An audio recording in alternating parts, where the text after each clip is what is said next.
પાટણની હેમચંદ્રાચાર્ય ઉત્તર ગુજરાત યુનિવર્સિટીના કેમ્પસમાં આજે વિદ્યાર્થીઓ વચ્ચે છૂટા હાથની મારામારી થતા ચકચાર મચી જવા પામ્યો છે। સામાન્ય બાબતે બે વિદ્યાર્થીઓના જૂથ વચ્ચે બોલાચાલી થયા બાદ મામલો મારામારી સુધી પહોંચ્યો હોવાનું પ્રાથમિક તપાસમાં સામે આવ્યું છે।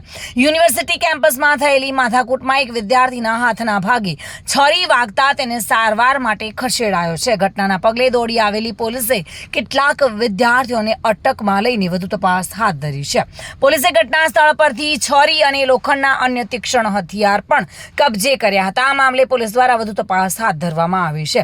પાટણ શહેરની એક કોલેજમાં ધક્કામુક્કી મામલે ઝઘડો ચાલુ થયા બાદ શુક્રવારે બપોરના સમયે ટીવી 3 રસ્તા નજીક ચા પાણી કરી રહેલા બે કોલેજિયન યુવકો પર 15 થી 18 લોકોના ટોળા દ્વારા આવીને હુમલો કરાયો હતો, જેમાં એક યુવકને હાથના ભાગે છરીના 2 ઘા વાગ્યા હતા। આ લોકો બંને વિદ્યાર્થીઓ બચવા માટે દોડધામ કરી રહ્યા હતા અને હેમચંદ્રાચાર્ય યુનિવર્સિટી કેમ્પસમાં દોડી આવ્યા હતા।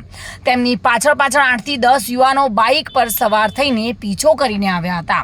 વહીવટી ભવન નજીક પહોંચતા જ બંને વિદ્યાર્થીઓને પકડીને યુવકોના ટોળાએ ફરીથી હુમલો કર્યો હતો। તો ઘટનાના પગલે આસપાસના વિદ્યાર્થીઓને મારતા પણ છોડાવ્યા હતા, તેમજ શરીરે ઈજાઓ પહોંચેલ હોય તાત્કાલિક જનતા હોસ્પિટલમાં સારવાર અર્થે ખસેડાયા હતા।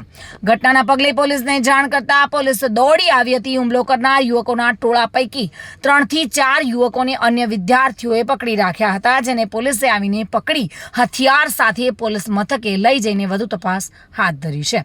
જોકે વિદ્યાર્થીઓએ જણાવ્યું હતું કે કોલેજમાં પરીક્ષા ચાલુ હતી તે દરમિયાન નીચે બોલાવવામાં આવ્યા હતા અને સામાન્ય ધક્કામુક્કી મામલે આ બબાલ થઈ હતી અને તેમાં આ બબાલે ઉગ્ર સ્વરૂપ ધારણ કર્યું હતું અને મામલો પોલીસ સુધી પહોંચ્યો હતો। જોકે યુવકના પર ઉપરા છાપરી 2 ઘા છરીના મારતા યુવકને હોસ્પિટલમાં ખસેડવામાં આવ્યો છે અને પોલીસે વધુ તપાસ હાથ ધરી છે।